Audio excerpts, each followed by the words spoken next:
Assalamualaikum warahmatullahi taala wabarakatuh. Bismillahirrahmanirrahim. Alhamdulillahi rabbil alamin. Allahumma salli ala sayyidina Muhammad abdika wa rasulika nabiyil ummiyyin nuril ma'sum wa ala alihi wa sahbihi wa barik wa sallim. Kullama dzakaraka wa dzakarahu dzakirun wa kullama ghafala an dzikrika wa dzikrihil ghafilun. Allahumma alimna ma yanfa'una wanfa'na bima 'allamtana wa zidna 'ilma warzuqna fahma wa faqihna fid din wa 'allimna at-ta'wil al-mubin waj'alna min 'ibadikal mukhlasin al-mukhlisin amma ba'd. Jadi tuan-tuan dan puan-puan yang dimuliakan oleh Allah Subhanahu wa taala, pertama sekali saya ingin mengucapkan terima kasih kepada pihak Masjid An-Nur daerah Rembau, khususnya Ustaz Luqman, dan juga pihak pengurusan masjid kerana sudi untuk menjemput saya buat pertama kalilah saya sampai ke masjid ini. Lalu dekat bahagian luar tu banyak kali dah, tapi masuk ke dalam dan sampai ke masjid ini baru kali pertama. Walhamdulillahi rabbil alamin. Dan tajuk yang diamanahkan untuk dilontarkan ataupun dibentangkan pada malam yang berbahagia ini adalah berkenaan dengan Isra' Mi'raj, khususnya berkenaan dengan hikmah dan sirah. Jadi baru-baru ni pun saya telah menyiapkan sebuah buku berkenaan dengan Isra' dan Mi'raj, akidah, sirah dan hikmah. Dan kita buat pengajian sekitar 4 jam. Jadi kita nak packkan perkara tersebut dalam sekitar 50 minit malam ni, insya-Allah. Kita akan fokuskan kepada perkara-perkara yang penting. Yang penting adalah kita kena sedar kita sedang berada di musim-musim ibadat yang besar-besar. Ulama kata separuh kedua daripada tahun hijrah itu lebih afdal daripada tahun separuh yang pertama. Jadi daripada Muharram, Safar, Rabiul Awal, Rabiul Akhir, Jamadil Awal, Jamadil Akhir, 6 bulan pertama nak dibandingkan dengan 6 bulan kedua, Rejab, Sya'ban, Ramadan, Syawal, Dzulqa'dah dan Dzulhijjah, maka ulama kata separuh kedua itu lebih afdal. Dan Allah Subhanahu wa taala telah memanjangkan umur kita masuk ke dalam musim ibadah, khususnya bermula pada malam awal pertama bulan Rejab, yang dinukilkan kepada kita di antara malam-malam yang mempunyai fadilat doa dimustajabkan. Hatta daripada Imam Syafi'i, Umar bin Abdul Aziz, Abdullah bin Umar, dan ada riwayat juga daripada Abdullah bin Umar radhiyallahu anhu.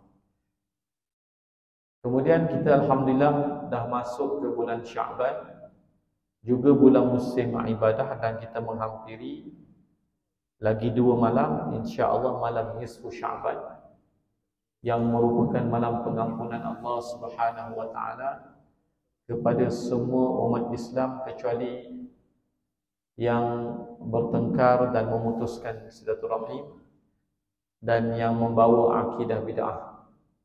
Dan sebahagian ulama menambah antara dosa-dosa yang menghalang keampunan pada malam nisfu Sya'ban juga seperti dosa menagih arak, melacur, derhaka kepada kedua ibu bapa, membunuh dan sebagainya.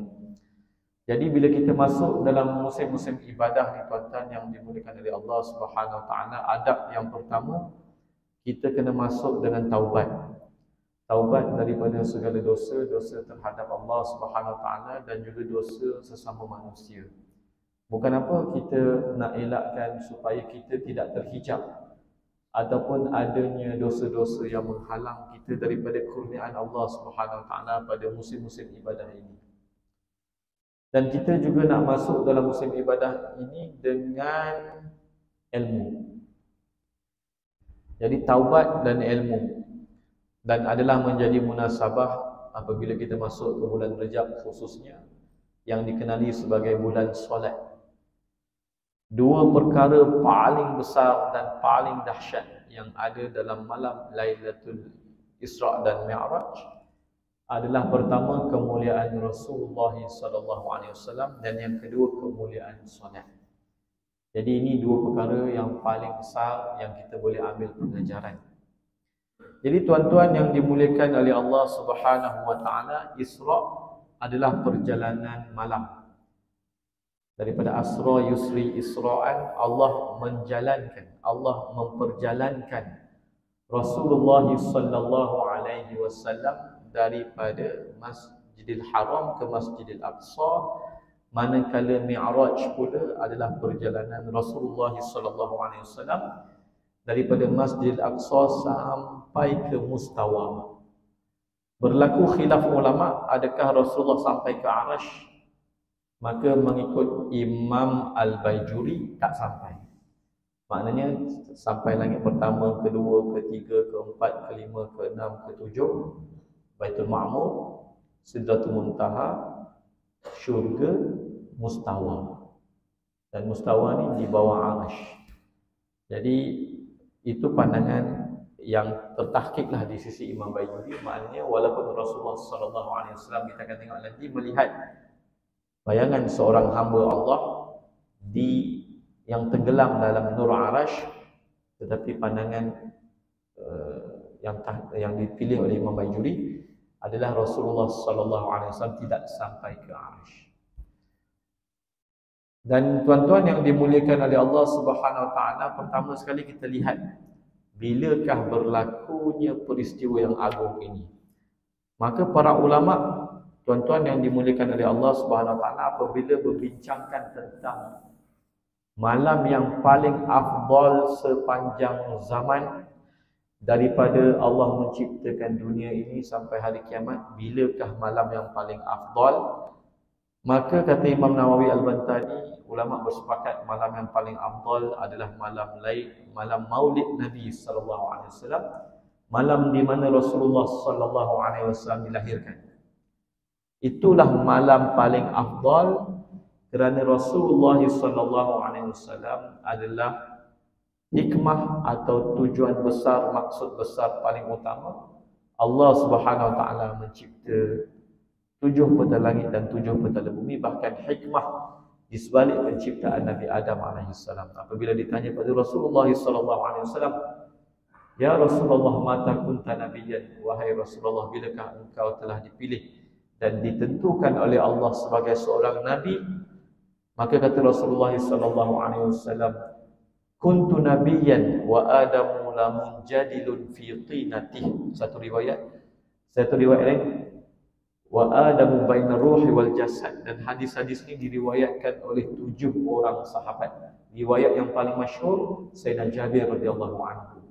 Maka Rasul kata, aku telah dipilih, ditentukan oleh Allah Subhanahu wa taala sebagai nabi ketika Nabi Adam masih lagi basah, dalam bentuk tanah yang basah, masih lagi belum ditiupkan lagi roh kepada jasadnya. Aku telah ditentukan oleh Allah Subhanahu wa taala sebagai nabi.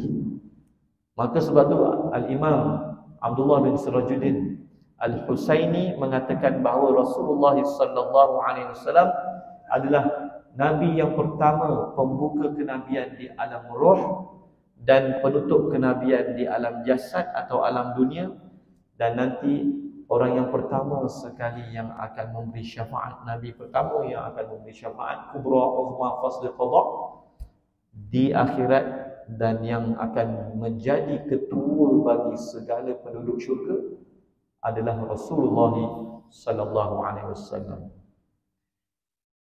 Bahkan ulama menyatakan bahawa di antara hikmah Isra dan Mi'raj ini adalah Allah nak menzahirkan makna khalifah yang dimaksudkan Allah ketika mencipta Nabi Adam. Dan disebut juga bahawa para malaikat sangat ingin melihat baginda Rasulullah sallallahu alaihi wasallam. Dan pada malam Isra dan Mi'raj juga ulama mengatakan bahawa keimanan Rasulullah sallallahu alaihi wasallam diangkat daripada ilmul yaqin kepada ainul yaqin.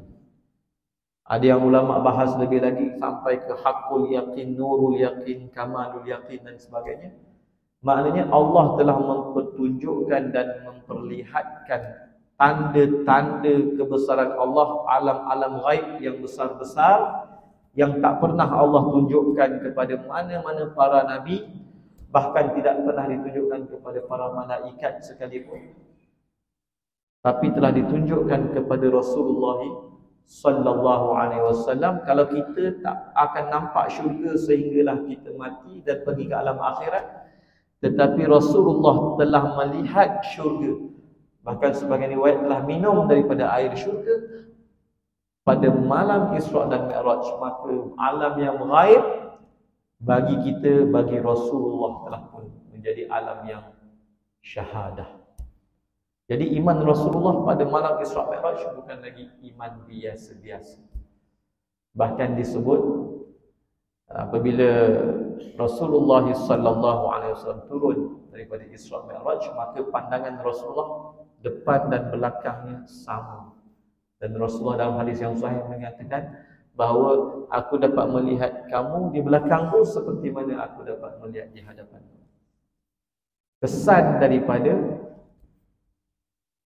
linuriyahu min ayatina, Allah menunjukkan tanda-tanda kekuasaan Allah yang besar. Bahkan sebagian ulama seperti Abdullah bin Abbas radhiyallahu anhu berpandangan Rasulullah telah diperlihatkan, telah dikurniakan nikmat melihat Allah sebelum pergi ke alam akhirat lagi. Maknanya ketika masih lagi hidup lagi telah dikurniakan nikmat melihat Allah secara jaga dan sedar. Jadi malam pertama terbaik malam Maulid Nabi. Asal segala malam, asal segala kemuliaan, tujuan besar Allah mencipta langit dan bumi adalah Rasulullah SAW. Kemudian malam yang kedua, apakah malam yang paling afdal? Maka ulama berbeza pandangan. Ada yang kata malam Lailatul Qadar, ada yang kata malam Isra dan Mi'raj. Maka kata Imam Nawawi Al-Bantani, untuk Rasulullah malam Isra dan Mi'raj lebih afdal berbanding malam Lailatul Qadar. Jadi sebab itulah tuan-tuan yang dimuliakan oleh Allah Subhanahu wa taala, malam Isra dan Mi'raj bukan malam yang biasa-biasa. Malam Isra Mi'raj, Allahu Akbar, kita boleh kata malam Rasulullah sallallahu alaihi wasallam, yang kita akan tengok sedikit ada peristiwa ibadat agung dan sebagainya. Baik. Dan tuan-tuan yang dimuliakan oleh Allah Subhanahu wa taala, kebanyakan ulama sirah berpandangan bahawa malam Isra dan Mi'raj ini berlaku pada tahun ke-11, iaitu sekitar 3 tahun sebelum Rasulullah sallallahu alaihi wasallam berhijrah ke Madinah. Dan kebanyakan ulama berpandangan ianya berlaku pada bulan Rejab, dan imam kita Imam Ghazali antara orang yang sangat menekankan dan menyokong pandangan bahawa ianya berlaku pada malam 27 Rejab. Pada malam yang ke-27 Rejab. Maka sebab itu jangan hairan, dan ini adalah pandangan yang paling masyhur dinukilkan daripada para ulama, dan ulama-ulama Syafi'iyah mendukung pandangan ini. Maka sebab itu kita menyambut munasabah peristiwa Isra dan Mi'raj pada 27 Rejab. Dan ia berlaku pada malam Isnin. Ia berlaku pada malam Isnin.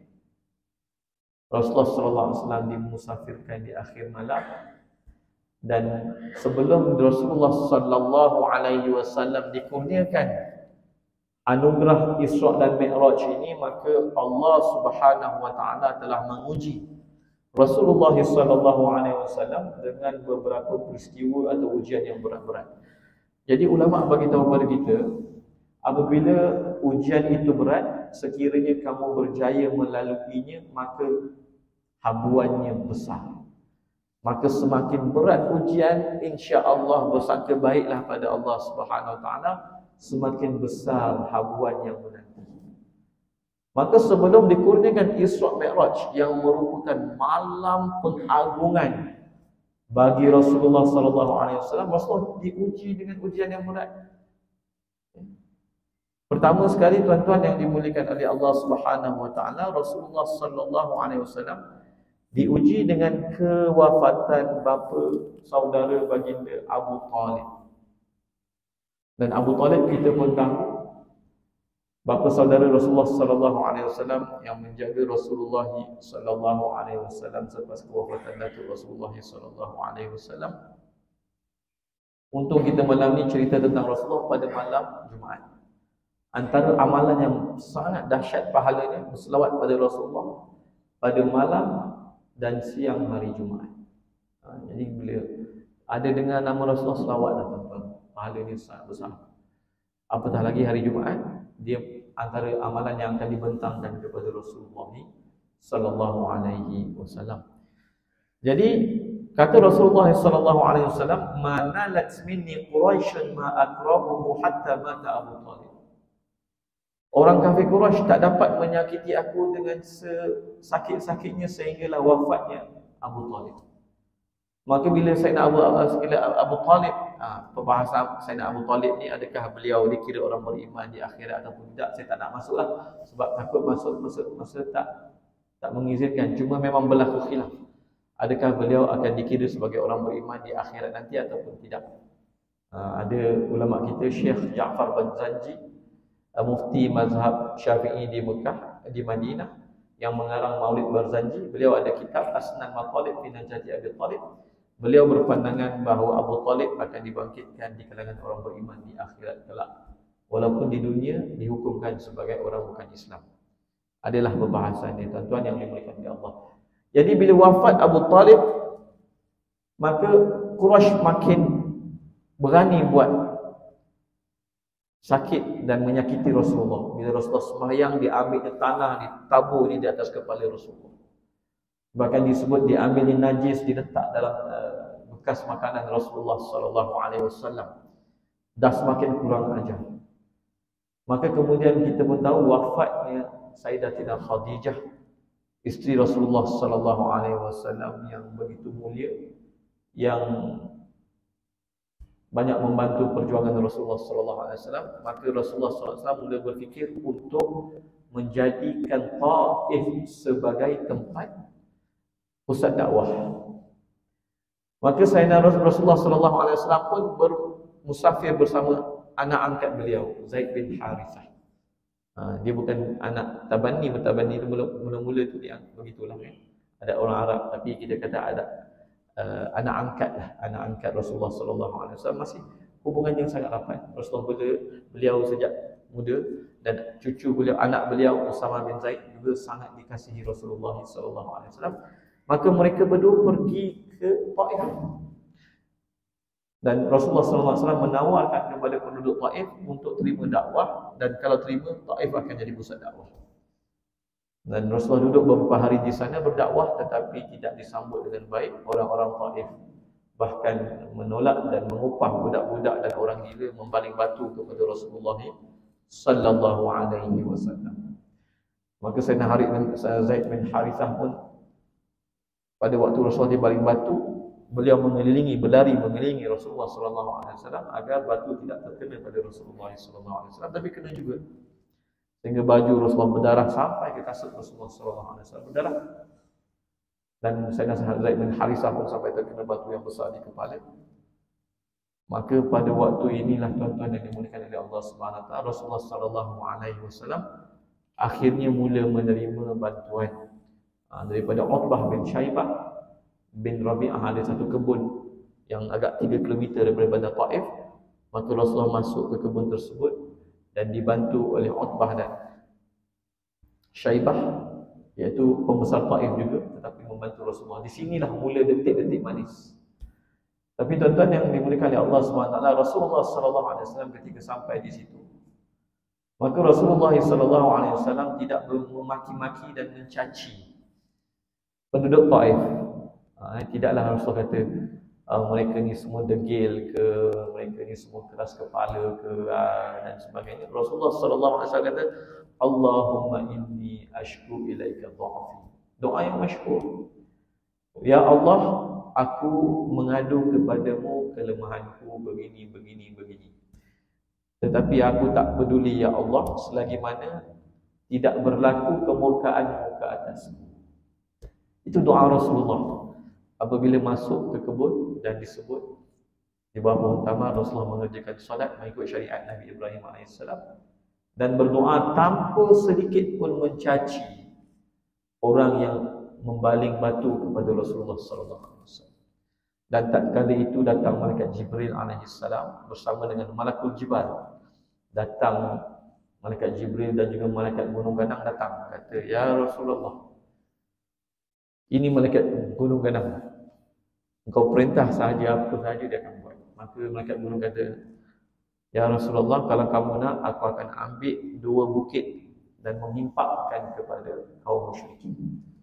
Tapi adakah Rasulullah kata, okey, buat betul-betul? Tak ada.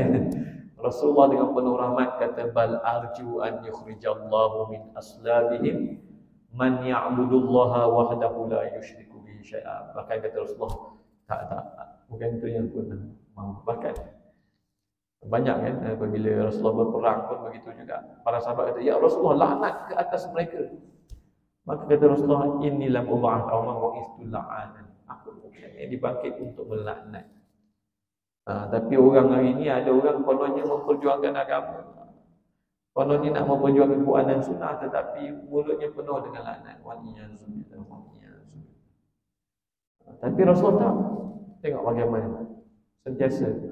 Ulama kata kerana Rasulullah faham dan mengerti bahawa segala yang berlaku adalah dengan kehendak Allah dan pastinya ada hikmah di sebalik ketentuan Allah Subhanahu wa taala. Dan datang disebut juga Adas, satu orang yang bertanya kepada Rasulullah apabila mendengar Rasulullah baca bismillah. Kemudian di dalam sebahagian riwayat datang juga rombongan jin beriman dengan Rasulullah. Maka setelah Rasulullah SAW melalui ujian yang berat-berat ini, tetapi Rasulullah tetap dengan sifat rahmat dan kasihnya pada umat. Bahkan disebut sebahagian ada riwayat malaikat berkata, "Benarlah Allah yang menamakan engkau Raufur Rahim." Penuh kasih rahmat. Sebab tuan-tuan, orang yang nak berdakwah dan yang nak mengubah masyarakat dan agama hendaklah melakukannya dengan sifat rahmat dan kasih. Kalau saya duduk di hadapan ini, saya duduk dengan sifat ego dan sombong, akhirnya kalau saya buat dakwah, saya akan rosak. Siapa yang buat amal makruf, nahi mungkar, menegur, mengajar kerana merasa dirinya lebih baik daripada orang yang dia ajar, lama-lama dia akan rosak dengan sifat iblisiyah. Habis. Sebab tu kita apabila menegur orang, jangan sebab kita rasa diri kita lebih baik. Kita menegur kerana rahmat, kita nakkan kebaikan bagi dirinya. Kalau kita tegur dalam keadaan kita rasa diri kita lebih baik, nanti bertambah penyakit iblis, rasa kagum diri, ujub dan juga kibir, ego, sombong. Bahaya. Siapa yang makin sembahyang berjemaah, rasa diri lebih baik daripada orang lain yang tak datang. Bahaya. Jangan sampai amalan menjadikan kita rasa diri kita lebih baik. Jangan sampai ilmu menjadikan kita rasa diri kita lebih baik. Waliyahzubillah, kita menegur dan mengajar kerana nakkan kebaikan. Dan kita sentiasa melihat kekurangan diri kita dan jangan sekali-kali memandang diri dengan pandangan kesempurnaan, rosak. Jadi Rasulullah SAW, walaupun Allah kata fatawalla anhum fama anta bimalum, wahai Nabi Muhammad, engkau boleh berpaling daripada kaum musyrikin, engkau tidak akan dicela. Maksudnya engkau tidak pernah cuai, kurang dalam melakukan dakwah. Allah sendiri kata fama anta bimalum. Tetapi Rasulullah SAW ketika ditolak dakwahnya oleh penduduk Taif, apa kata Rasulullah?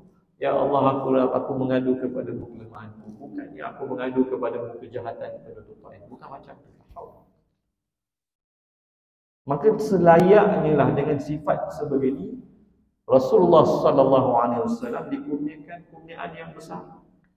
Maka ketika Rasulullah SAW di Mekah, datang malaikat Jibril AS, dan dalam riwayat ada juga malaikat Mikail datang dan bawa Rasulullah daripada rumah Rasulullah pergi ke Hijr Ismail, lalu dibelah dada Rasulullah SAW untuk kali yang keempat.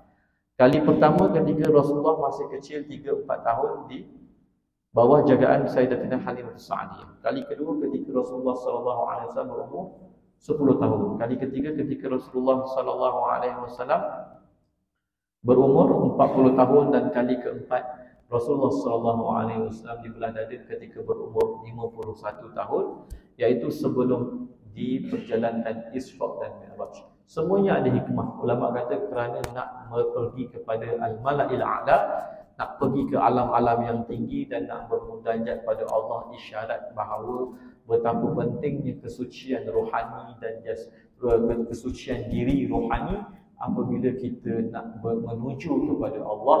Dan perjalanan menuju kepada Allah ni ulama kata perjalanan hati dan rohani. Perjalanan hati dan rohani, bukan perjalanan jarak dan tempat.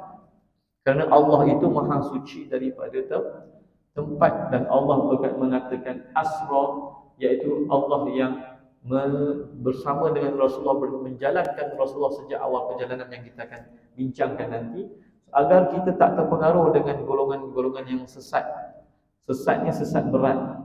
Apabila mereka menyebarkan kononnya Rasulullah itu nak pergi menghadap Allah seolah-olah Allah itu jauh bertempat di hujung sana, maka Rasulullah ni nak pergi ke tempat yang sana kerana Allah bertempat di sana. Maha suci Allah ini akidah yang sesat, dan sesatnya bukan sesat ringan, sesat yang amat berat. Bahkan ada pula yang mengatakan bahawa Allah itu mempunyai anggota dan tempat, dan mulalah menggambarkan disujudnya di kaki Allah lah, macam-macam. Wa'niyazubillah, ini semua akidah-akidah orang sesat ketika nak memahami Isra' dan Mi'raj. Jangan ambil kaedah macam itu. Ulama kita tak pernah ajar begitu. Jadi Rasulullah sallallahu alaihi wasallam dibersihkan dada baginda sallallahu alaihi wasallam pada kali keempat, dan diletakkan cop kenabian, khatam nubuwah. Kalau kita tulis raja-raja dulu kalau tulis surat dicop, maknanya apa? Maknanya telah pun sempurna. Jadi bila Rasulullah dicop kenabian, nak menunjukkan bahawa kenabian telah pun tersempurna dan tertutup dengan Rasulullah sallallahu alaihi wasallam. Kemudian didatangkan buraq. Buraq ini satu haiwan yang disebut saiznya lebih kecil daripada bagal dan lebih besar daripada keldai. Kalau bagal ni kita kata dia kacukan antara keldai dengan kuda. Dia besar sikit, lebih kecil daripada bagal dan lebih besar daripada keldai. Ini dan disebut khatuhu tarfuhu, langkahnya di hujung pandangannya, itu buruk. Dan ini kenderaan para nabi dan daripada syurga. Dan pada mula-mulanya bila dibawa, buruk ni macam liar sikit, liar sikit. Kemudian ini riwayat Imam Qadhi Iyad dalam kitabnya Asy-Syifa. Maka malaikat Jibril pun berkata, ma yahmiluka ala hadha, fawallahi ma rakibaka ahadun qatu akramu ala Allah minhu. Kenapa hang ni? Saya ni kahwin orang utara tu bunyi kadang-kadang bunyi utara. Tapi asal tu kan duduk kat Negeri Sembilan. Tapi Negeri Sembilan tak pandai lagi lorat dia tuan-tuan. Jadi keluarlah hang. Kenapa hang ni macam ni? Kamu tahu tak ada seorang pun yang lebih afdal daripada baginda yang akan menunggang kamu. Pada waktu itu barulah buraq itu sedar bahawa oh, inilah penunggang paling afdal. Dah ada isyarat ini adalah Rasulullah sallallahu alaihi wasallam seabad-abad makhluk. Maka dia pun berpeluh-peluh lalu ditunggangi oleh Rasulullah sallallahu alaihi wasallam. Yang Ustaz Azad dah siap? Dah azan dah azan tu, lepas tu bagi sambung. Allah baru naik buraq tu.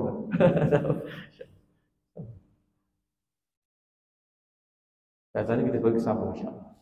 Dan saya akan buat ringkasnya.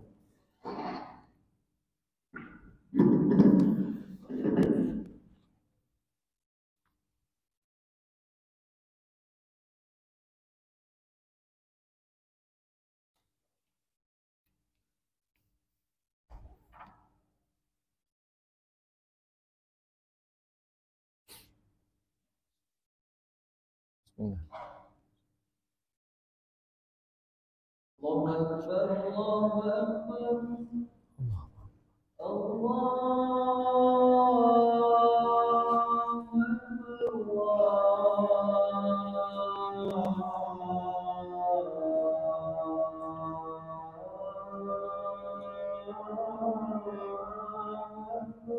Allahu Akbar, Allahu Akbar. أشهد أن لا إله إلا الله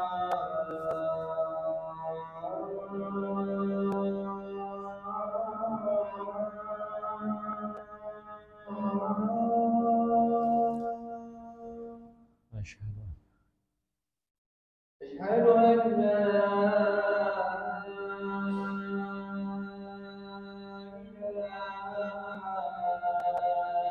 الله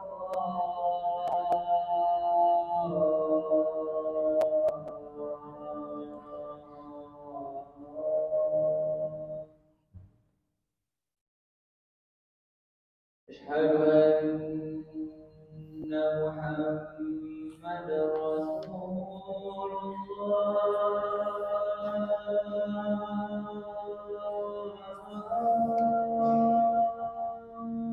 لا حول. أشهد أن محمدا رسول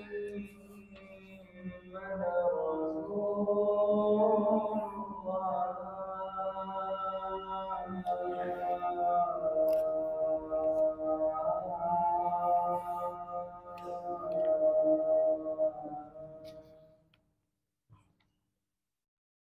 حي على الصلاة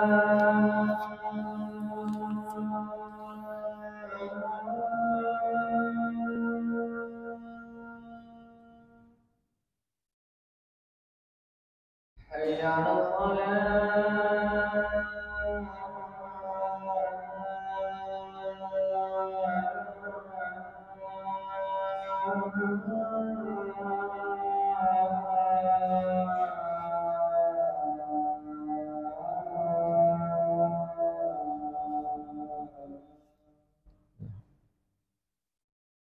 حي على الفلاح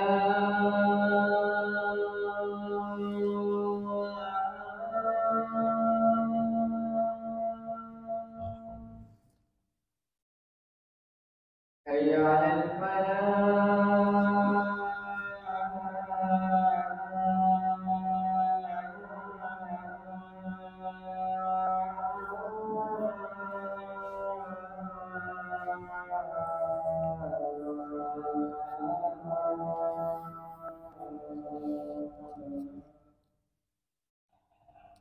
الله أكبر الله أكبر Allahu Akbar. لا إله إلا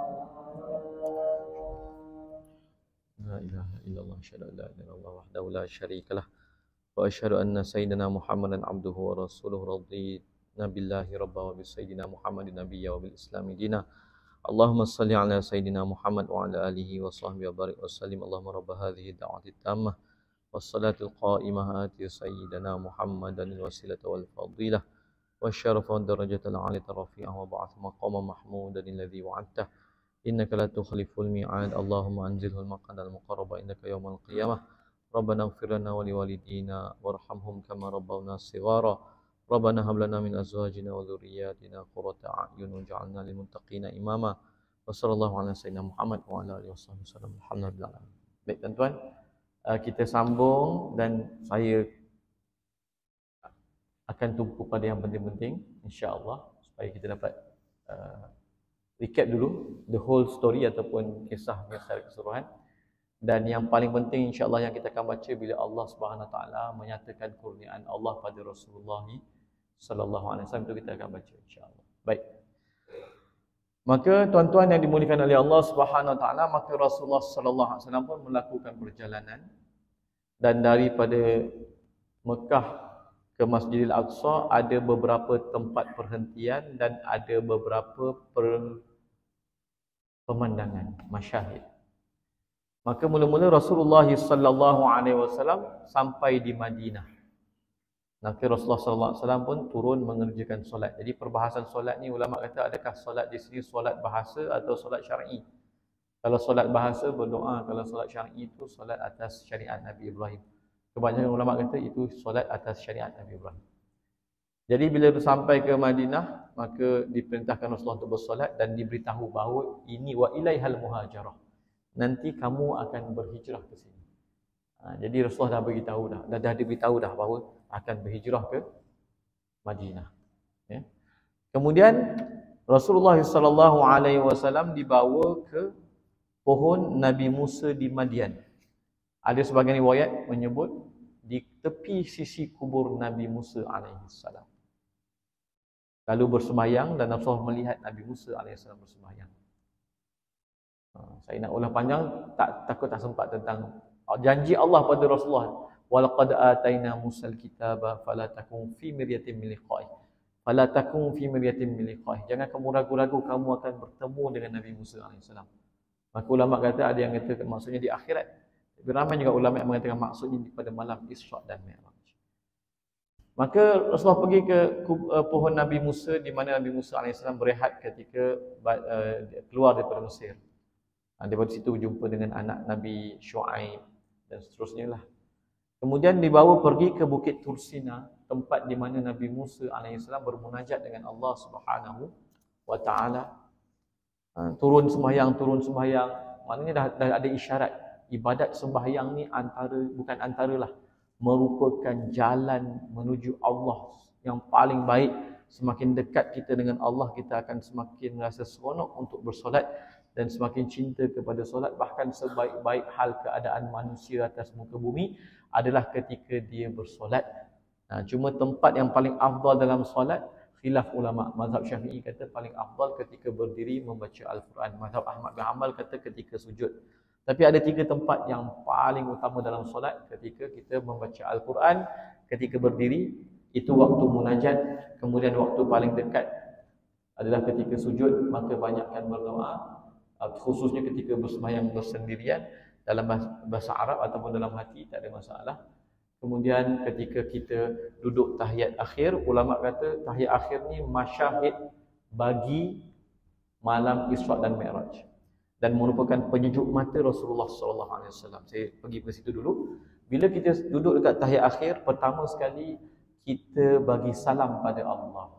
At-tahiyyatul mubarakatus salawatut thayyibatu lillah. Itu bagi salam pada Allah. Dan disebut ini sebagai salam Rasulullah kepada Allah pada malam Isra Mi'raj. Lepas kita bagi salam pada Allah, maka kita bagi salam kepada Rasulullah sallallahu alaihi wasallam secara khusus.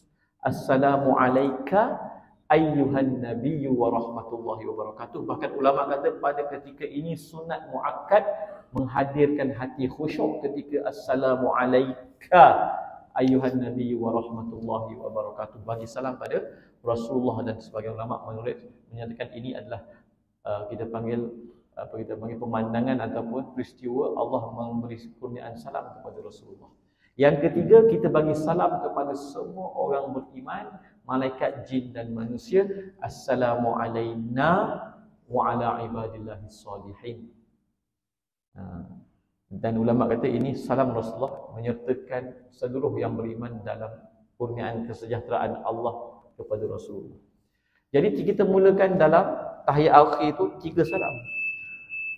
Selepas kita bagi 3 salam ini, maka seolah-olah di hadapan Allah, Rasulullah dan seluruh makhluk yang beriman, kita pun kata asyhadu an la ilaha illallah wa asyhadu anna Muhammadar Rasulullah. Sebagian ulama kata ini adalah masyhad ataupun peristiwa gambaran bagi persaksian malaikat Jibril alaihi salam pada malam Isra dan Mi'raj. Bahkan Rasulullah kata, aku bermusafir dengan berjalan di Mala'il A'la bersama Jibril, maka Jibril bukan dalam bentuk ketua malaikat yang berbangga-bangga, bahkan kahilsin laqi, kahilsin bali, maksudnya macam tikar hamparan yang dah buruk ataupun yang melekat kat tanah tu. Dalam keadaan begitu tawaduk dan takutnya Sayyidina Jibril alaihi salam ketika pergi menjalani peristiwa Isra dan Mi'raj. Bukan dalam keadaan megah bangga. Adab dalam solat pun begitu. Adab dalam solat takhasyuk, tawaduk.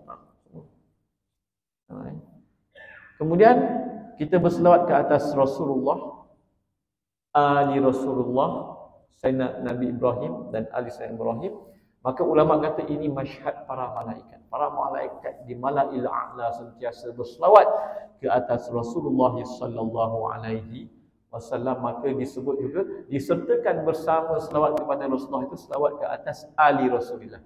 Al ada banyak makna. Antaranya semua orang beriman, antaranya semua orang beriman yang bertakwa, antaranya keturunan Bani Hashim dan Bani Muttalib, antaranya keluarga Rasulullah SAW. Maka sebahagian ulama mengatakan inilah tempat penyejuk mata Rasulullah dalam solat, dikatakan di tahiyat akhir. Jadi sebab itu disebut oleh para ulama, solat itu mi'raj bagi orang beriman, munajat bagi orang beriman. Maknanya kita panggil intipati dan gambaran bagi kebesaran solat dan kemuliaan Rasulullah sallallahu alaihi wasallam. Bahkan kemuliaan apa kita panggil kemuliaan Allah kepada Rasulullah ada dalam solat. Dan ketika Rasulullah membuat permintaan pada Allah pun disebut dalam riwayat dalam keadaan bersujud. Baik. Maka pergi pula tempat lahir Nabi Isa alaihi salam. Lepas tu daripada Bait Laham, daripada tempat lahir Nabi Isa nak pergi ke Baitul Maqdis, maka ada beberapa pemandangan. Pertama, Rasulullah nampak jin Ifrit datang dengan obor apinya. Maka Rasulullah diajar oleh Sayyidina Jibril doa untuk menjadikannya tersungkur atau ulama kata mematikannya. Kemudian Rasulullah nampak orang yang mujahid fisabilillah, tanam-tanam dapat hasil, tanam-tanam dapat hasil. Ini siapa? Ini adalah orang yang berjihad di jalan Allah. Kemudian Rasulullah bau wangi daripada kubur Masyittah, pengikat rambut anak perempuan Firaun dan anak-anaknya dan suaminya yang mati dibunuh bersama. Kemudian Rasulullah nampak orang yang ambil batu yang besar dan hentak kepalanya dengan kuat sehingga pecah. Maka ditanya, wahai Jibril, siapakah golongan ini? Maksudnya apa? Antara pemandangannya ulama kata adalah digambarkan kepada Rasulullah maksiat umat Rasulullah SAW, dan maksiat ini antara perkara yang paling utama menghalang perjalanan seseorang kepada Allah Subhanahu wa Ta'ala. Jadi nampak satu orang ambil kita panggil kumpulan manusia, ambil batu besar hentak kepala sampai pecah. Bila tanya siapa ni? Ini orang yang berat untuk melakukan solat. Saya dulu kat Jordan ada seorang kawan. Ada satu hari tu dia sibuk orang Arab lah. Dia sibuk memang rapatlah kami 4 orang baca Quran. Saya tanya, aku nampak kau berhari-hari ni duduk hafal Quran. Dia kata, Abdullah, aku beberapa malam tu aku mimpi aku ambil batu pecahkan kepala aku. Dan aku pergi jumpa guru kita Syekh Ibrahim Talabah, mengadu mimpi pecahkan kepala dengan batu. Maka guru kita kata, sama ada kau pernah hafal Quran dan kau lupa, ataupun kau lambatkan solat subuh dan isyak.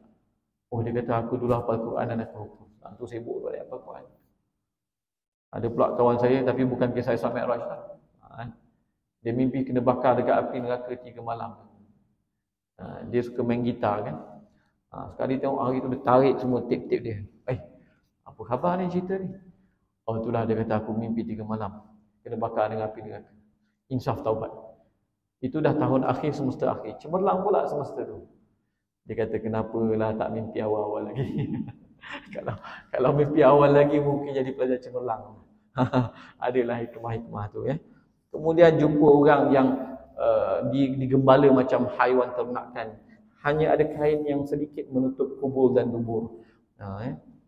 Lalu diberi makan daripada buah-buah yang berduri dan pahit dan batu-batu yang panas daripada api neraka Jahannam. Siapa ni? Oh, ini orang yang tidak bayar zakat. Kemudian Rasulullah SAW diperlihatkan tentang golongan orang-orang yang dihidangkan daging yang elok tapi tak makan, ambil juga daging-daging mentah yang busuk. Itu adalah orang-orang yang ada suami, isteri yang halal tapi masih melakukan zina. Kemudian Rasulullah melihat gambaran bagi orang yang duduk di jalan-jalan dan menyakiti orang-orang yang melaluinya. Dan kemudian Rasulullah tengok orang yang makan riba, yang duduk dalam sungai darah, dibaling batu ke arahnya, lalu batu itu masuk ke mulutnya dan masuk ke perutnya. Kemudian ditanya lagi, siapa ni ya Rasulullah? Wahai Jibril, ini adalah orang yang memakan riba. Kemudian nampak satu orang lelaki yang duk pikul kayu api. Pikul, dah tak boleh angkat dah, pikul lagi.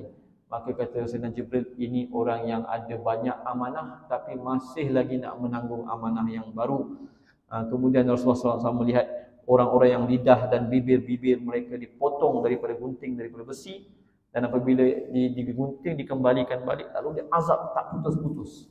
Lalu ditanya, siapakah ini? Ini adalah penceramah-penceramah kaki fitnah yang melaga-lagakan umatmu, yang mengatakan apa yang mereka tak amalkan. Kemudian Rasulullah SAW melihat satu kaum yang mempunyai kuku dari tembaga, lalu mencakar muka dan dada-dadanya. Maka ni siapa ni? Ini orang yang mengumpat orang lain. Kemudian nampak satu ekor lembu jantan yang besar keluar daripada lubang yang kecil. Lepas tu nak masuk balik lubang tersebut. Lalu ditanya, siapa ni? Ni orang yang mengucapkan kata-kata kemudian menyesal kerana kata-kata tersebut, tapi dah tak boleh tarik balik. Kemudian Rasulullah mendengar suara dan wangian syurga dan neraka. Kemudian sampai di Baitul Maqdis. Jadi antara Bait Laham dengan Baitul Maqdis ni dia panggil ada masyahid, ada pemandangan. Sampai ke Baitul Maqdis, Rasulullah SAW masuk ikut Babul Yamani, itu pintu selatan. Rasulullah turun dan ikat buraknya, dan kemudian Rasulullah dan Sayyidina Jibril masuk dan bersembahyang. Ketika Rasulullah dan Sayyidina Jibril masuk dan sembahyang, ramai orang datang. Lepas Rasulullah sembahyang, Rasulullah tengok di sekeliling masing-masing, Rasulullah tahu ni semua para Nabi. Jadi di antara keistimewaan malam Isra Mi'raj adalah peristiwa ibadat solat teragung dalam sejarah manusia. Yang berhimpun itu semua sebaik-baik makhluk Allah manusia, daripada kalangan Nabi dan Rasul. Dan kemudian ada yang muazzin dan iqamat disebut bahawa itu adalah malaikat Jibril alaihissalam, dan semua dah bangun dan melakukan saf. Tapi tak tahu siapa nak jadi imam. Lalu Sayyidina Jibril pun tarik tangan Rasulullah, tolak Rasulullah jadi imam, dan Rasulullah bersembahyang dengan para Nabi sebanyak 2 rakaat. Dan sebahagian riwayat mengatakan sebahagian malaikat juga turun. Jadi kata Syekh Dr. Ali Jumaah, kalau bilangan Nabi 124,000 dan yang boleh sembahyang tu 140,000, maka 16,000 lagi malaikat bersembahyang pada malam Isra dan Mi'raj yang disebut sebagai peristiwa ibadat teragung dalam sejarah manusia. Tak pernah ada ibadat macam ni. Pun dah nampak dah pada isyarat-isyarat solat, dan kemudian para Nabi saling memuji Allah Subhanahu wa Ta'ala. Betul tuan-tuan, siapa yang pandai memuji Allah, pujilah Allah dengan kepandaiannya. Kerana ibadat memuji Allah ni ibadat para anbiya. Bahkan Allah memuji dirinya sendiri.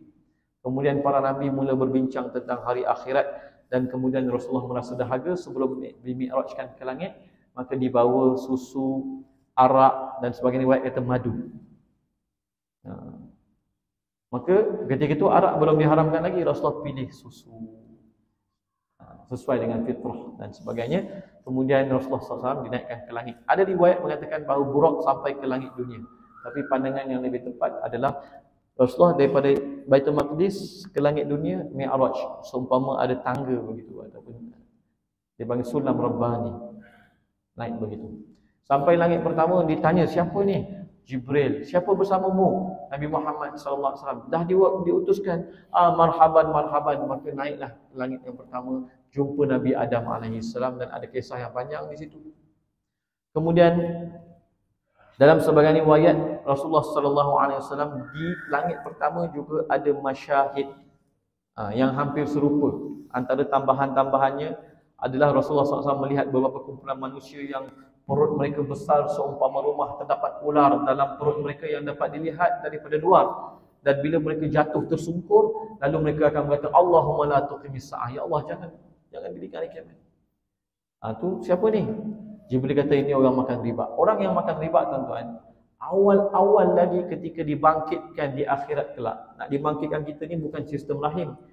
Para Nabi bangkit daripada kubur macam bangun tidur, jasad mereka tak hancur, diberi pakaian daripada pakaian syurga. Kita semua ni dibangkit macam pokok, dibentangkan tanah kebangkitan kita ini, dan kita ni ada ajbuz zanab, ada benih kita, lalu didatangkan awan, sebagian ulama kata macam air mani, lalu turun hujan, dan kita akan tumbuh macam pokok terus umur 33 tahun dalam keadaan telanjang.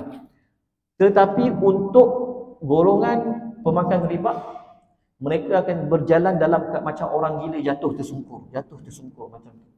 Maka orang akan tahu, oh, inilah golongan pemakan riba. Belum dimulakan hisab pun lagi, telah ditunjukkan pemakan riba ni dosanya luar biasa.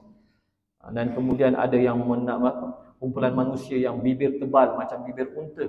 Mulut mereka diberi makan dengan batu-batu sehingga tembus sampai ke lubang dubur dan keluar. Lalu ditanya, siapa ni ya Rasulullah? Oh, siapa ni wahai Jibril? Ini orang yang makan harta anak yatim. Dan dijumpa perempuan yang digantung dengan buah dada dan terbalik, ditanya siapa ni? Penzina yang membunuh anak-anaknya. Kemudian dijumpa pula golongan yang dipaksa potong daging sendiri, makan daging sendiri. Siapa ni? Ini orang yang banyak mencela orang lain.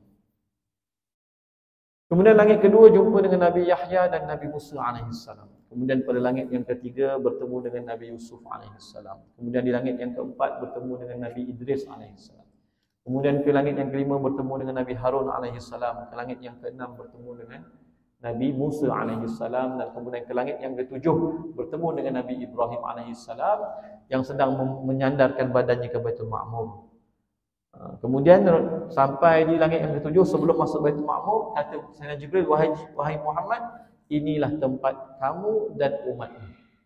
Maka Rasulullah tengok umat dia ada dua golongan, satu putih bersih, satu tak berapa putih. Maka Rasulullah masuk ke dalam Baitul Ma'mur, yang putih bersih ni masuk, yang sedikit kotor ni terhalang daripada masuk dalam Baitul Ma'mur. Kemudian Rasulullah bersolat bersama dengan para umatnya di situ, kemudian keluar, dan Rasulullah pun ceritalah Baitul Ma'mur ni betul-betul tegak dengan Kaabah, ada 70,000 malaikat yang datang bertawaf setiap hari, kemudian tak datang lagi dan sebagainya. Panjanglah juga tentang kisahnya. Setelah itu barulah sampai ke Sidratul Muntaha. Sidratul Muntaha ni kata Rasulullah SAW, apa yang datang daripada bawah tak akan lebih, apa yang datang daripada atas tak akan lebih. Pemisah. Bahkan disebut kerana di situlah berakhirnya ilmu para malaikat. Maka di Sidratul Muntaha tu tuan-tuan yang dimuliakan oleh Allah Subhanahu Wa Taala, maka Rasulullah SAW melihat sungai-sungai daripada syurga dan Rasulullah tengok pemandangan yang sangat indah. Dan dia seumpama pohon, di akar-akarnya keluar 4 batang sungai dan gugur daripada mutiara-mutiara dan sebagainya. Dan kemudian Rasulullah SAW pada waktu tersebut melihat rupa Sayyidina Jibril dalam rupanya yang asal, iaitu dengan 600 sayap. 29. Saya minta paling lewat saya akan suku. Saya lewat. Paling lewat. Kalau suku kita stop lah insya-Allah. Baik. Setelah Rasulullah SAW berada di Sidratul Muntaha dan melihat keindahan yang begitu luar biasa pada Sidratul Muntaha, dan Rasulullah kata apabila datangnya perintah Allah pada Sidratul Muntaha, maka dia akan berubah. Dan padanya makhluk-makhluk gaib yang hanya Allah sahaja yang tahu. Tetapi tuan-tuan yang dimuliakan oleh Allah, Rasulullah pergi lebih lagi sampai masuk ke dalam syurga. Dan Rasulullah SAW melihat sungai Kautsar yang dijanjikan oleh Rasulullah kepadanya di syurga. Rasulullah kata di tebing-tebing sungai Kautsar tu ada dipanggil kubah yang dibuat daripada mutiara mujawwaf, mutiara yang berlubang. Jadi sebab tu tuan-tuan, ulama kita bila buat masjid, buat kubah. Zaman Rasulullah tak ada kubah. Kenapa? Kerana masjid ni taman-taman syurga. Maka kubah itu binaan syurga. Nanti semua orang yang masuk ke dalam syurga, hatta yang terakhir masuk ke dalam syurga, akan diberi 72 orang isteri, 40,000 orang khadam, dan diberikan satu kubah. Semua ahli syurga akan ada kubah.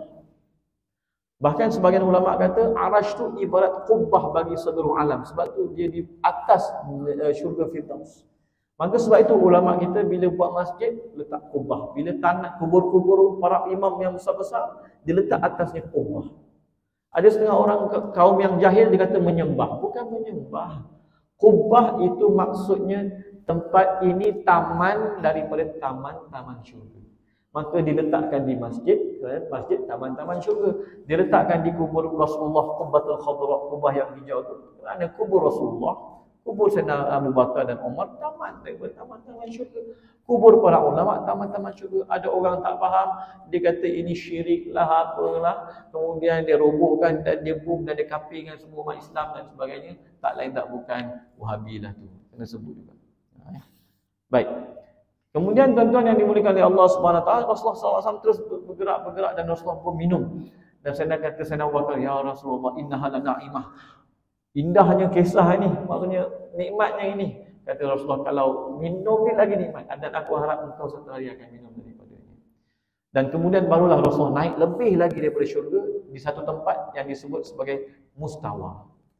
Dan di mustawa ini Rasulullah mendengar sarifal qalam, mendengar makhluk Allah yang bernama qalam yang mencatat segala ketentuan Allah Subhanahu Wa Taala. Dan pada waktu itu Rasulullah nampak seorang lelaki yang ghaib dalam nur arash. Maka Rasulullah SAW pun bertanya, ini malaikat ke? Bukan. Ini Nabi ke? Bukan. Siapa ini?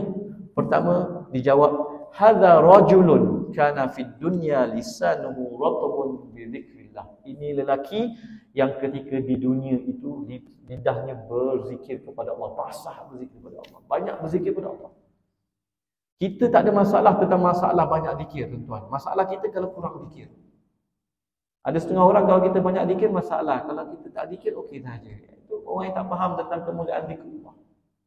Kemudian wa qalbuhu mu'allaqun bil masajid, hatinya tergantung di masjid. Jangan tukang potong pula dada tergantung, bukan macam tu. Maksudnya rindu, sentiasa rindu untuk ke masjid. Dan yang ketiga, walam yastasibba li walidayhi qab, dan tak pernah menyebabkan ibu bapanya itu dicaci. Inilah antara orang yang dimuliakan oleh Allah, ditunjukkan pada Rasulullah dalam nur arash.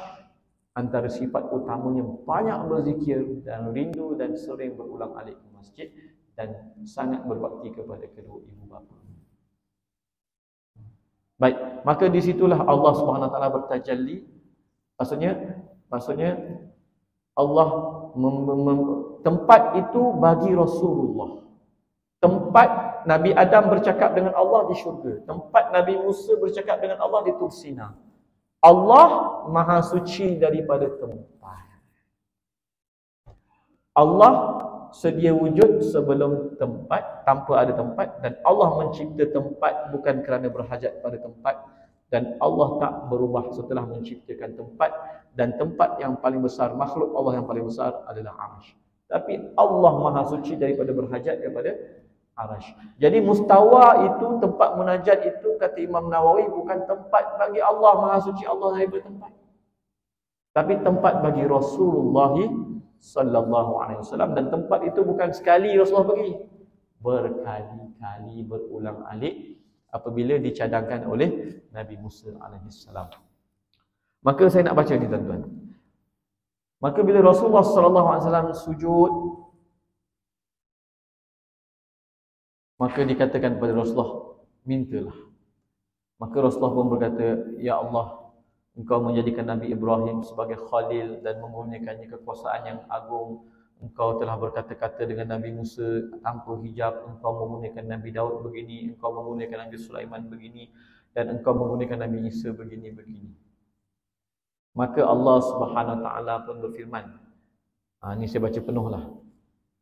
Sesungguhnya aku telah menjadikanmu sebagai kekasih. Maqam Khalil, sahabat rapat. Maqam Habib, maqam kekasih. Dan disebut dalam kitab-kitab terdahulu Rasulullah kekasih Allah. Maknanya Allah sendiri yang menzahirkan kemuliaan yang Allah kurniakan kepada Rasulullah. Dan aku telah mengutuskanmu kepada seluruh manusia sebagai pembawa berita gembira kepada orang-orang beriman serta pemberi amaran kepada orang-orang yang ingkar, dan aku telah lapangkan bagimu dadamu. Kalau Nabi Musa AS kena minta daripada Allah, Rabbi syrah li sadri, ya Allah lapangkan bagiku dadaku. Untuk Nabi Muhammad, Allah dah kata, alam nasyrah laka sadrak, tidakkah kami yang lapangkan dadamu? Allah memberi kepada Rasulullah pelbagai kurniaan sebelum Rasulullah meminta. Para Nabi kena minta. Allah jadikan bumi ini sebagai kerajaan untuk Nabi Sulaiman, tapi Allah jadikan bumi ini masjid bagi Rasulullah sallallahu alaihi wasallam. Mana lebih mulia, masjid ataupun istana? Pasti masjid lebih mulia. Nabi Musa kena minta, ya Allah tunjukkan aku nak melihatmu. Nabi Ibrahim kena minta, ya Allah tunjukkan bagaimana engkau menghidupkan yang mati. Tapi untuk Rasulullah, Allah kata linuriyahu min ayatina laqad ra'ahu nazlatan ukhra inda sidratil muntaha ma zaghal basaru wa ma tagha. Allah kata Nabi Muhammad SAW melihat, diperlihatkan, kami memperlihatkan tanpa sebelum diminta. Maka dan aku telah gugurkan daripadamu segala kesalahan. Liyaghfira lakallahu ma taqaddama min dzambika wa ma ta'akhkhara. Ulama kata ini tak pernah disebut pada mana-mana Nabi. Sebab tu Nabi-Nabi yang lain nanti ke akhirat, ketika para manusia meminta syafaat, Nabi-Nabi yang lain semua kata, nafsi, nafsi, nafsi, nafsi. Diriku, aku ada masalah yang aku takut dengan Allah. Tapi untuk Rasulullah tak. Sampai pada Rasulullah, maka Rasulullah akan kata, analaha, analaha. Ulama kata kenapa? Kerana Allah kata pada Rasulullah, engkau di sisiku tiada sebarang kesalahan terdahulu atau kemudian. Tak ada. Maka ulama kata dengan maqam ini Rasulullah berani untuk meminta syafaat. Kemuliaan Rasulullah. Dan aku telah mengangkat bagimu sebutanmu sehingga tidaklah aku disebut melainkan engkau akan disebut bersamaku. Dan aku jadikan umatmu sebaik-baik umat. Jadi kalau kita tengok tuan-tuan, ketika para Nabi memuji Allah, semuanya menceritakan nikmat Allah kepada mereka. Kecuali Rasulullah menceritakan nikmat Allah padanya dan pada umatnya. Dan ketika Allah nak memuliakan Rasulullah, dalam jawapan ini, Allah juga menyebut kurniaan Allah kepada umat Rasulullah. Sebab tu kalau nak tambah lagi tuan-tuan, ada dua. Tadi kita sebut pengajaran pertama, kemuliaan Rasulullah SAW. Yang kedua, kemuliaan salat. Sebenarnya kalau kita nak tambah lagi detail, kemuliaan para Nabi dan kemuliaan umat Rasulullah SAW juga dizahirkan dalam malam Isra' dan Mi'raj. Dan aku jadikan umatmu umat yang pertengahan, dan aku jadikan umatmu sebagai golongan yang terawal, mendahului dengan pangkat-pangkat dan kurniaan di akhirat, walaupun mereka golongan yang terakhir datangnya ke dunia. Dan aku jadikan bagi umatmu tidak harus bagi mereka melakukan khutbah, sehinggalah mereka bersaksi bahawa sesungguhnya engkau adalah hamba-Ku dan Rasul-Ku, dan aku jadikan daripada kalangan umatmu beberapa kumpulan manusia yang mana hati-hati mereka adalah merupakan kitab-kitab Injil mereka. Siapa yang memang hafal Al-Quran dengan hati tuan-tuan, disebut dalam kurniaan Isra' Mi'raj. Allahu Akbar. Dan aku jadikan engkau Nabi yang pertama diciptakan di alam roh, dan Nabi yang terakhir diutuskan di dunia, dan Nabi yang pertama dilaksanakan penghakiman bagi umatnya. Kita pun tahu bila dibangkitkan nanti semua manusia 500 tahun ditinggalkan tanpa dibuka mahkamah Allah, masing-masing pergi jumpa para Nabi, semua tak nak bagi syafaat. Maka Rasulullah bagi syafaat, lalu dibuka mahkamah, dan bila mahkamah Allah dibuka, hisab dibuka, maka pertama sekali mana Muhammad dan umatnya. Maka Nabi Muhammad pun dengan umat-umatnya pun berjalan, di umat-umat yang lain memberi jalan, dan apabila mereka berhimpun, seluruh anggota wuduk mereka bercahaya. Maka umat-umat yang lain pun kata, wih, umat ni semua Nabi ke? Umat ni semua Nabi ke? Kerana terlalu dahsyat kemuliaan yang dilahirkan. Kemudian, aku telah memberikanmu 7 masani. Allah menyebut kurniaan surah Al-Fatihah kepada Rasulullah. Sebab tu sebagian ulama kata, antara kurniaan yang Allah beri pada malam Isra' Mi'raj juga surah Al-Fatihah. Tiba-tiba datang beberapa golongan kata bid'ah baca surah Al-Fatihah. La haula wa la quwwata illa billah. Al-Solat. Surah Al-Fatihah disebut sebagai kurniaan dalam Isra' dan Mi'raj, yang tidak pernah aku berikan kepada mana-mana Nabi sebelummu, dan aku kurniakan kepadamu penutup surah Al-Baqarah, Amanar Rasul dan seterusnya, yang kita amalkan. Dan yang dari perbendaharaan kekayaan di bawah arsy, dan aku tidak pernah berikan kepada mana-mana Nabi sebelummu, dan aku kurniakan bagimu Al-Kautsar. Al-Kautsar ada 18 makna. Makna yang paling zahir, sungai dalam syurga untuk Rasulullah SAW.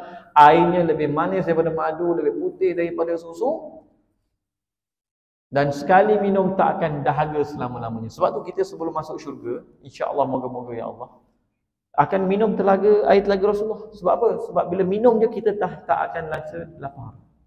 Jadi orang ahli syurga dah tak akan rasa lapar. Kalau dia makan dan minum bukan sebab lapar, tetapi litana'um wa talazzuz, kerana nak bernikmat-nikmat dan berlazat-lazat dengan kurniaan Allah dalam syurga. Kemudian Allah kata, aku berikanmu 8 bahagian Islam, hijrah, sedekah, puasa Ramadan, amal ma'ruf nahi munkar, dan Aku jadikan engkau sebagai pembuka dan penutup kemudian. Kemudian Allah kata, sejak aku mencipta langit dan bumi, aku telah wajibkan ke atas umatmu 50 fardu solat. Rasulullah dengar, tak ada bantahan. Rasulullah turun, jumpa dengan Nabi Ibrahim. Nabi Ibrahim pun okey je, tak ada masalah. Nabi Ibrahim pun pesan kan, supaya kita banyakkan zikir subhanallah, alhamdulillah, wala ilaha illallah, wallahu akbar, wala haula wala quwwata illa billah, kerana itu tanaman syurga. Dahsyatnya ibadat zikir ni, ia adalah tanaman syurga. Kalau ada orang bid'ahkan zikir, tolak dia jauh-jauh tuan-tuan. Dia menjauhkan kita daripada amalan yang paling mudah, paling besar, paling afdal, paling kekal. Ibadat habuannya di syurga pula. Kemudian bila jumpa Nabi Musa, macam mana? 50 solat. Oh, okey, no. Aku dah ada pengalaman dengan Bani Israel, 2 pun tak boleh pergi. Minta kurang, maka Rasulullah pun minta kurang, 5 dikurangkan, sampailah 5 kali, hingga 5 kali fardu. Kemudian Rasulullah pun merasa malu, dan Allah SWT berkata pada Rasulullah SAW, itulah 5 solat fardu pada setiap hari dan malam ke atas umatmu. Walaupun Allah kurangkan kewajipan, Allah tak kurangkan pahala. Pahala tetap macam 50 fardu juga. Maka Allah kata setiap solat fardu itu diberikan ganjaran dengan 10 kali ganda. Maka dengan itu 50 fardu solat juga ganjarannya. Bahkan bukan untuk solat saja, untuk seluruh amalan umat Nabi Muhammad digandakan sekurang-kurangnya 70 kali ganda. Ini tidak adil. Kenapa? Kalau buat dosa sekali, 1 je. Buat pahala dapat 10 kurang-kurangnya. Ya, memang tidak adil kerana ini rahmat Allah yang sangat besar. Dengan sifir macam ni, kalau masih lagi banyak dosa berbanding pahala, memang teruk sangatlah. Buat 1 kebaikan dapat, buat 1 subhanallah dapat 10. Buat 1 dosa dapat 1. Tiba-tiba tengok ucapan jahat lagi banyak daripada zikrullah. Teruk sangatlah. Maknanya dah berkali-kali ganda dah. Waniyazubillah, dosa tu dilaksanakan, dilakukan. Sebab tu disebut, kalau ada umat Nabi Muhammad SAW yang masuk neraka ni, macam pelik sikit lah. Dengan sifir ganjaran yang tak berapa adil ni. 1 untuk kejahatan, 10 untuk kebaikan, atau sampai 700, atau bagi 3 amalan tanpa had. Tiba-tiba masih banyak dosa berbanding pahala. Allahu Akbar, betapa teruknya kamu. Jadi Allah walaupun mengurangkan kewajipan solat, Allah tak kurangkan pahala. La haula wala quwwata illa billahil aliyyil azim. Kemudian turun dan kemudian sampai ke Baitul Maqdis. Ada riwayat mengatakan solat lagi sekali. Jadi ada riwayat kata solat 2 kali malam tu ibadat agung, ada yang kata sekali sahaja. Dan tapi yang masyhur solat sekali bersama para nabi sebelum di Mi'rajkan. Dan tuan-tuan yang dimuliakan oleh Allah SWT, banyak lagi lah. Maka Sayyidina Abu Bakar pun percaya, dan Sayyidina Abu Jahal pun mengejek Rasulullah, dan ketika itu ramai orang jatuh murtad, yang baru masuk Islam mula murtad dan sebagainya. Akhirnya ditunjukkan pada Rasulullah untuk menjawab segala perkara-perkara yang dituduh. Tiba-tiba orang kafir musyrikin kata, memang betul, tapi rasanya engkau ni ahli sihir. Walaupun Rasulullah buktikan berbagai-bagai, mereka kata Rasulullah ahli sihir. Maka tuan-tuan yang dimuliakan oleh Allah Subhanahu Wa Taala, fadilat ataupun antara perkara yang paling zahir adalah kemuliaan Rasulullah yang kita telah sebutkan tadi. Bahkan ulama kata, ada ulama baca syair lagi, ala ra'si hadzal kauni na'lu Muhammad. Selipar Rasulullah tu pernah sampai ke sana. Walaupun ada yang kata menyebut hadis palsu yang mengatakan Rasulullah nak buka itu, kemudian kata jangan buka tanggal, itu ya diriwayatkan sebagai hadis palsu. Tetapi ulama yang mengatakan bahawa Rasulullah dengan pakaiannya yang lengkap, termasuk sepatunya sampai ke alam ghaib yang tinggi, dan tidak ada dalil Allah memerintahkannya menanggalkannya. Maka sebab tu dibaca oleh al-Imam al-Allamah al-Muhaddits, kata ala ra'si hadzal kauni na'lu Muhammad alat fajami'ul khalaiqi tahta dhilalih. Di atas puncak alam ini sepatu Nabi Muhammad sallallahu alaihi wasallam telah meninggi, maka seluruh makhluk berada di bawah bayangannya. Ladaturi Musa nudi yakhlaq wa Ahmad, dan di Bukit Tursina Nabi Musa disuruh perintahkan buka kasut. Wa Ahmad alal qurbi lam yu'mar bi khalqini ali, dan Nabi Muhammad SAW ketika bermunajat di tempat yang lebih mulia tidak diperintahkan. Maka siapa yang kata Nabi Muhammad diperintahkan buka sepatu, sila bawa dalil. Kami yang berpegang dengan hukum asal kata tak ada dalil Nabi Muhammad buka sepatu. Inilah disebut oleh para ulama kita. Maka walaupun hadis yang diriwayatkan itu dikaitkan sebagai hadis palsu, tetapi tidak ada riwayat juga yang mengatakan Rasulullah diperintahkan buka sepatu. Maka hukum asalnya kekal, menunjukkan seluruh tubuh Rasulullah, segala perkara yang berkaitan dengan Rasulullah sangat mulia di sisi Allah, sehingga kan sebahagian ahli hadis kata tanah yang menyentuh jasad Rasulullah dalam kubur Rasulullah lebih mulia daripada arasy. Ini bukan kata saya, ini kata ulama-ulama hadis. Nak menunjukkan bahawa Rasulullah semulia-mulia makhluk Allah alal itlaq. Dan jalan mendekati Allah adalah dengan solat. Itulah sebaik-baik jalan.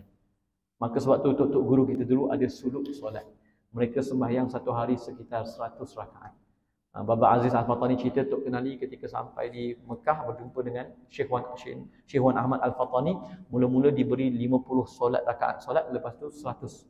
Maka kata para guru Baba Aziz Al-Fatani, kebanyakan orang soleh solatnya sehari 100 rakaat.